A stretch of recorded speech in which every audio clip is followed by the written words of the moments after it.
Amen. Maraming salamat po, Mama Nenet. Isang mapagpalang gabi po sa ating lahat, mga kapatid. Grabe po, no? Grabe po yung araw na to na kung kailan mag-share ako, meron na namang pagsubok na dumaan. Diba? So, si nanay, nagpunta po kami ng hospital. So, habang nagbabiyahe kami, Lord, mag-i-speak ako. Mag-i-speak pa rin ako. Kahit anong mangyari, mag-i-speak po ako. Kasi parang nangyayari, anytime na mag-i-speak po ako na ako po yung naka-schedule, may mga pangyayari talaga, kumbaga atake ng kaaway. So, puri ng ating Panginoon Diyos at hindi nagtagumpay ang kaaway sa plano niya. Amen. Sige po mga kapatid, tayo po ay manalangin. Hallelujah, Lord God, Jesus. Purihin ka, Panginoon, sa gabi na ito, Lord God. Patuloy na tinataas ka namin, patuloy na pinasasalamatan ka namin sa iyong kadakilaan, Lord God. Panginoon, maraming salamat sa gabi na ito at muli, binigyan niyo po ako ng pagkakataon na makapagbahagi muli ng iyong salita, Lord. Salamat at pinagsama-sama mo kami ngayon sa gabi na ito upang makapagbulay-bulay ng salita mo sa gabi na ito. Dalangin namin, Holy Spirit, ikaw po ang siyang kumilos sa aming kalagitnaan. Panginoon, buksan mo ang puso't isipan ng mga anak mo na naririto, Panginoon, na makikinig ng iyong salita. Tulungan mo ang bawat sa amin na maunawaan namin yung salita mo sa gabi na ito, na kung saan ang salita mo na ito, Panginoon, magbibigay liwanag, magbibigay kalakasan sa bawat isa po sa amin. Panginoon, patuloy na ikaw lamang po ang aming tinataas sa gabi na ito. Tago niyo po ako sa iyong likuran at patuloy na ikaw lamang ang makita. Ikaw lamang marinig, tinig mo lamang marinig sa gabi na ito, Panginoon. Kaya Lord, maraming salamat po. Purihin ka, Panginoon. Purihin ka, Panginoon. In Jesus' name, Lord. In Jesus' name. Amen. Amen. Hallelujah. Mari po ba mga kapatid, palakpakan po muna natin ang ating Panginoon. Amen. Praise God. Hallelujah. So, ngayon po, ang gabi na ito, ang ating pong pag-uusapan ay saklat po ng 1 Peter 5:8. Sabi po dyan, 1 Peter 5:8 po.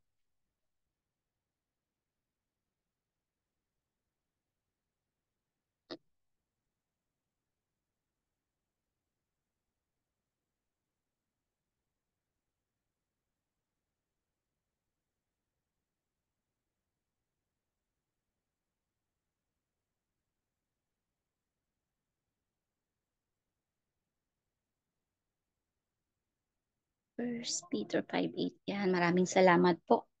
Pwede pong pakibaba po. Kasi po nakaharap. Ayan, thank you po. Sabi po dyan, maging handa kayo at magbantay. Ang dyablo, ang kaaway ninyo, ay parang liyong umaatungal at aali-aligid na naghahanap ng masisila. Amen. Puri ng ating Panginoong Diyos sa kanyang salita na ating pong binasa. Dito po no sa verse na ito na ating pong binasa, tayo po ay pinag-iingat na maging matalino po tayo, maging mapagbantay po tayo. Bakit? Dahil ang dyablo na ating pong kaaway ay parang liyong umaatungal. So, bakit po inihahalin tulad sa leon ang dyablo? Kasi po, ang leon kung mapapansin niyo po no, nag-aantay yan ng masisila na ng makakain. At ganun din po ang dyablo. Naghihintay din yan ng pagkakataon kung kailan yan aatake. Lalo na no, lalo na kapag problemado tayo no. Alam ng kaaway kung kailan tayo kapag tayo ay mahina, 'di ba? Alam niya kapag may kasalanan tayo kasi sa kanya 'yan yung kasalanan, 'di ba po? So, alam po niya 'yan. So, ano po yung pwede niyang gawin? So, pwede niya tayong tuksuhin, okay? Para mas lalo tayong malunod, no? Malunod sa mga problema, okay? Pwede niya tayong linlangin, dayain yung mga nararamdaman natin, yung emosyon natin, yung pag-iisip natin. So sa pamamagitan ng ng mga pagbubulong, ng mga negatibong kaisipan, no?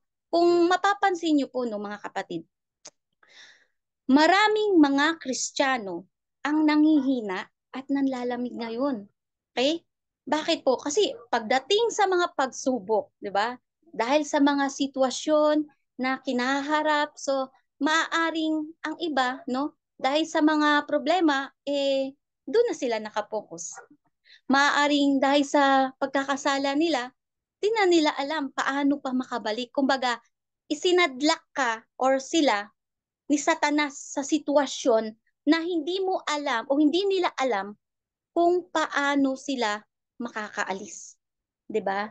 So, kung hahayaan po natin, no, at pababayaan lang natin, kung hindi tayo aaksyon, okay? Kung hayaan na lang natin na ang kaaway gawin niya kung ano yung gusto niyang gawin sa atin, no? So anong mangyari po sa atin? Masisila po tayo ng kaaway. Sisirain, wawasakin tayo ng kaaway hanggang umabot ka na sa point na ang layo-layo mo na sa Lord. Amen? So, andyan yung tatamarin ka, 'di ba? Mawawalan ka na ng gana, aayaw ka na, 'di ba? So, alam niyo po yung mga kapatid, nung habang binabasa ko po 'to, talagang masasabi ko na naranasan ko po naranasan ko manghina. Nung panahon po na ako ay nasa sitwasyon na kaliwat kanan ang aking problema. Hindi ko alam kung anong uunahin ko. So, bago po ako dumating doon sa problema, dumaan ako muna sa kalungkutan, no? Dahil po sa pagkawala po ng isang taong naging part ng aking buhay, ng pamilya namin, no? Yung tao na yon na kapag may problema ko, siya yung madalas na napagsasabihan ko ng mga problema. Siya yung tao na nagtuturo sa akin, na nagme-mentor sa akin simula nung nakakilala po ako sa Panginoon. Siya na yung lagi kong nakakasama kapag may mga lakad po, no, na pinupuntahan. Halimbawa po yung may mga pinupuntahan na mga demon possessed, no. Sama po yan si Mama Nenet. Mga pinupuntahan po namin sa mga ministry po, madalas po magkakasama po kami ni Mama Nenet. Bit-bit po kami ng tao po na yon. At lalo na po kapag dating sa kainan, sa food trip, magkasundo po kami kasi nakakayaman sabihin pero pareho po kaming matakaw. Men. So nung nawala po siya, sobrang lungkot po talaga. Ang hirap tanggapin po ng pagkawala niya. Then after po nung nawala po siya, no, nasundan po ako ng mga problema sa nanay ko, na magkasakit siya, na hospital siya, financial, no? Di ko namamalayan na doon na po pala ako nakapokus sa mga problema. At alam niyo po sa mga problema na naranasan ko po, marami po akong natutunan. At nagpapasalamat po ako sa Lord sa lahat ng mga pagsubok na naranasan ko na inallowed ni Lord. Tulad nga po ng sabi ko sa inyo, naranasan ko po talaga na manghina. Umaayaw na nga po ako So, itong verse na ito, nung nababasa ko po ito, nung sinabi na maging handa, maging mapagbantay. So, bigla ko po na ano yung mga problema na naranasan ko, parang sa tingin ko, Lord, bakit ganito? Yung parang hindi ko naman kino-question si Lord. Yung nangyari sa akin, parang ang bilis, yung parang on fire ka, tapos biglang hindi ka na nakapag-share, 'di ba? Hindi na po ako nakakapag-speak, nakakamiss, 'di ba? So ilang buwan na po. Halos hindi ko pa alam kung ilang buwan na nga po So, pero ang dami ko po talagang natutunan. So, ang na-realize ko kapag tayo po ay dumadaan sa mga problema, may mga itinuturo ang Panginoon. Kumbaga, lesson, 'di ba? So, nung time na Lord, sabi ko, sorry, humingi ako ng tawad sa Panginoon. Sorry, Lord, dapat nagtitiwala ako sa iyo Dapat nandun ako. Pag nandun ako, ikaw bahala sa nanay ko. Pero bakit parang ang isip ko, Lord, naunawaan mo naman ako eh. Yung nanay ko, kailangan po ako ng nanay ko eh. 'Di ba? So, kumbaga, parang, teka, mayroon akong pinagkatiwala sa'yo, 'di ba, na kailangan mong alagaan. So, kahit na may mga maraming pastor, no, tayo, iba pa rin yung pinapagawa sa'yo ng Panginoon, 'di ba? So, marami po ako naranasan sa loob ng 3 buwan na mahigit na nagbabantay po ako sa hospital. Marami po ako natutunan at maraming pinaranas ng Lord sa akin na mga kakaiba. Kakaiba po talaga. And bigla ko po naalala yung 2022 nung sinabi ni Pastor Nex sa akin. Sabi ko, parang si Pastor, parang nagsasalita pa ako, Pastor, ito ba yun? Yung parang gano'n si Pastor Nex, tinatawag ko pa si Pastor Nex. Pastor Nex, ito ba yun? Ito ba yung sinasabi mo? So may mga na-experience po ako sa hospital na kakaiba po. And first time ko po naranasan na mismo doon sa hospital, magbahagi ka po ng salita ng Panginoon, yung mga tao na nag-aagaw buhay, na talagang mamamangha ka kasi nananalangin ka sa tao na yun, tutubuhan na lang siya, lalagyan na siya ng tubo, naka-ready na, nung pinag-pray siya, biglang umayos yung katawan, nakahinga ng maayos yung pasyente, tapos naudlot, kumbaga na-cancel yung paglalagay ng tubo sa bibig niya kasi umayos yung pakiramdam. Tapos ako mismo na nananalangin, kumbaga inimpart ako ni Lord na ipag-pray yung tao na yun. Nagugulat po ako. Nagugulat po ako kasi po, Lord, ang galing. Alam mo yun, namamangha ka sa Panginoon kasi nga talagang makikita mo yung kapangyarihan ng Panginoong Diyos. Kakaiba. Kapag talagang yung prayer mo talaga, yung taos sa puso mo po talaga. And maraming beses po na nakita ko yung kamanghamanghang bagay na ginawa ng Panginoon sa nanay ko po talaga. So, ito pong First Peter 5:8, naging ano po siya sa akin, kumbaga, ginising po niya ako. So, bawat isa po sa atin, no, binibigyan po tayo ng paalala or pinapaalalahanan tayo ng salita ng Panginoon na maging handa tayo palagi. So, ang pagiging handa po ay napakahalaga, lalo na po sa ating mga Kristiyano na dapat maging matalino, maging maingat po tayo upang malabanan natin ang gawa or pakana ng dyablo. Kaya dapat po maging mapagbantay po tayo sa lahat ng oras dahil ang kaaway anytime, pwede po yan sumalakay. So, meron po akong nabasa sa FB. Ito po ay isang paalaala lang po ito kasi isa rin po ito sa maaring sandata or gamitin ng kaaway, no? Sa lalo na sa kalalakihan, sa mga kababaihan, yung tukso, 'di ba? So, ah minsan po kasi ang devil kasi, no, lalapit sa atin 'yan, tutuksohin tayo pero hindi siya mukhang halimaw. Tama po? Hindi siya mukhang halimaw. So, magpapanggap 'yan na mabait, 'di ba? Gwapo, sexy, matipuno, magandang babae, 'di ba? So, andyan 'yan kapag may problema ka, 'di ba? Yung parang sa mag-asawa, 'di ba? May mga ginagamit ang kaaway para masira yung buhay ng mag-asawa, 'di ba? So magpapanggap 'yan na mabait, 'di ba? So yung maaakit ka, 'di ba? So maging aware po tayo sa tukso, so sa pandaraya ng kaaway po, no. Dahil hindi lahat ng mabait nakakaakit safe tayo, 'di ba? So kaya po 'yan, isa po 'yan sa paalaala sa atin, no. Kaya po dapat maging aware po tayo sa sarili natin, no, sa paligid po natin. Amen. So punta po tayo sa Job 1 verse 7 po.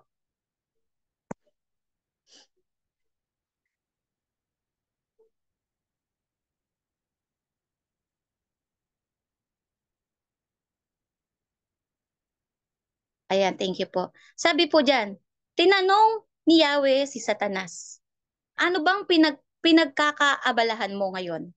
Nagpapabalik-balik ako sa lahat ng sulok ng daigdig. Sagot ni Satanas. So, tayo pala, no? Tayo po yung pinagkakaabalahan ni Satanas. Tayo yung pinaglalaanan niya ng oras, panahon. Okay? So, binabantayan po tayo ng kaaway, bawat galaw natin. Hinihintay ng kaaway kung kailan tayo mahina, hinihintay niya kung kailan tayo susuko, no? Si Satanas, hindi po yan hindi po yan basta-basta umaatake ng biglaan. Naghahanda rin po yan kung paano niya tayo magagapi. Kumbaga, pinagplaplanuhan niya ang tao para mahulog tayo sa mga bitag, sa mga patibong niya. 'Di ba? So likely 'yon, mapanganib, delikado na hayop, 'di ba? Dahil kapag ikaw ay nilapa niyan, ubos ka. Tama? Kasi ang leon, nung pinapanood ko yung leon, pag may inihagis or may mga hayop na kapwa sila hayop na mahihina, talagang grabe po yung atake, yung sakmal. Grabe yung sakmal po ng leon doon sa kinakain po nila, 'di ba? So, ganun din po si Satanas. Atat na rin po si Satanas na makuha, na mahulog tayo sa mga plano niya. Okay? Lalo na si Satanas, wala siyang kapaguran. Kasi sabi nga po diyan, no, sa binasa natin sa salita ng Panginoon, 'di ba? Na ang ginagawa niya, nagpapabalik-balik siya sa daigdig. So wala siyang kapaguran. 'Di ba? So, bakit po siya pabalik-balik? Kasi tinitignan niya yung mga tao, halimbawa po, no? Halimbawa, ako po, nung wala po ako sa Panginoon, nasa kasalanan po ako, ilang demonyo yung nasa akin po nung na-deliverance po ako. So, napalayas, umalis ang demonyo, 'di ba? Pero hindi yan titigil. Hindi ibig sabihin na okay na, nawala yung demonyo sa'yo, okay na, ligtas ka na. Hindi po. Ang demonyo, pabalik-balik yan. Naghihintay yan ng, tinitignan niya ko, oops, teka lang, okay pa ba itong puso nito? Wait, wait, wait, wait. Titignan niyan, okay to, may bukas na pinto, open door. 'Di ba? Ngayon, kung hindi pa open door, walang open door, aalis ulit yan. Maghahanap pa po ng iba yan. Kaya po pala, no, ang demonyo, sabi niya sa Panginoong Diyos, no, ang pinagkakabalahan niya, pabalik-balik siya sa daigdig. 'Di ba? So sino po ba ang nasa daigdig? Tayong mga tao. Kaya po, kaya po pinapaalalahanan tayo sa salita ng Diyos na maging mapagbantay tayo. Dahil si Satanas, laging nandyan, nakamasid sa bawat isa po sa atin. Amen? Anytime, pwedeng-pwede niya tayo salakayin. Lalo na pag alam niya talaga na mahina po tayo. At naranasan ko po yan, mga kapatid. Grabe yung atake ng kaaway. Pero nasa tao pa rin, no? Kung tayo po ay talagang, alam nyo yun, susuko ka, susurrender mo ba talaga lahat sa Lord? Or doon sa atake ng kaaway, magpapadala ka na lang. Kasi minsan, ang kaaway talagang mandaraya eh. Mapanlin lang po talaga. Kaya sinasabi po sa atin ng salita ng Panginoon, maging handa tayo, maging mapagbantay tayo. Dahil maya-maya or oras-oras pwedeng sumalakay ang kaaway na hindi natin nalalaman eh. Kasi minsan yung tukso ng kaaway, minsan, wow, nag-enjoy ka dyan. Di ba? Tapos, kapag halimbawa, alam mo yon, yung halimbawa, may business ka, yung, wow, ang laki na ng, ang laki ng kinita ko. Di ba? Ang laki na ng kinita ko Okay ang lakas. Ang lakas ng araw ngayon, ang ganda ng bentahan ngayon. So minsan gumagawa ng paraan ng kaaway para linlangin tayo, 'di ba? Linlangin para yung focus natin nandoon na sa pagbebenta, 'di ba? So, ang gusto ng Lord sa atin, maging aware po tayo. At yan po yung natututunan ko po ngayon na kahit na pastor po ako, nakakaranas pa rin po ako 'di ba? So lahat naman tayo, iba-iba naman po yung nararanasan natin. Kaya ang kailangan po natin talaga is babad sa salita ng Panginoon, 'di ba? Kasi kapag tayo ay nagbabasa ng salita ng Panginoon, puso natin nagliliwanag, 'di ba? So ang liwanag 'yan ang maggagapi sa kadiliman, 'di ba? So hindi makakalapit ang kaaway sa atin, 'di ba? Kaya ang kailangan natin ngayon, mga kapatid, maging handa palagi. Okay? So katulad nung sinabi ko po sa inyo, naranasan ko po na manghina. Napunta yung focus ko doon sa problema, 'di ba? So talagang sobra po yung atake ng kaaway sa akin. And kanina, katulad nga po yung kanina, punta po kami ng hospital ng umaga. At ang isip ko, speaker ako. Pag di kami nakauwi, hindi ako makakapag-speak. Pero habang nasa ambulansya po kami, kausap ko si Pastora Cathy, habang nasa ambulansya kami, sabi, mag-i-speak ako kahit anong mangyari. Kasi ang napansin ko po, mga kapatid, sa ting na may schedule na mag-speak po ako, palaging may mga ah, sagabal, may mga hadlang, may mga pangyayari na, alam niyo po yun, na nauudlot na dapat speaker ako, tapos hindi ako makakapag-speak kasi may mga pangyayari. Tapos sabi ko si Pastor Jimmy, hindi po ako makapag-speak.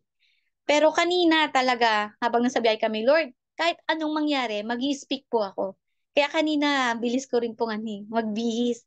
Tapos si Mama Tess, nagko-call siya. Kailan, hindi ko nga po siya na nasasagot. Kasi po, nagmamadali po ako kanina. Tapos ilang minutes na lang. So, sinabi ko na mag-speak po ako. Kaya purihin ng Panginoon dahil nandirito po ako ngayon at nakakapag-share sa bawat isa po sa atin kahit na masakit ang aking tiyan po sabi ko, mag-speak pa din ako, mag-speak pa rin ako. Amen? So, ano lang po, konting, ano lang po yan, palatastas. So, punta po tayo sa First Thessalonians 5:6 po.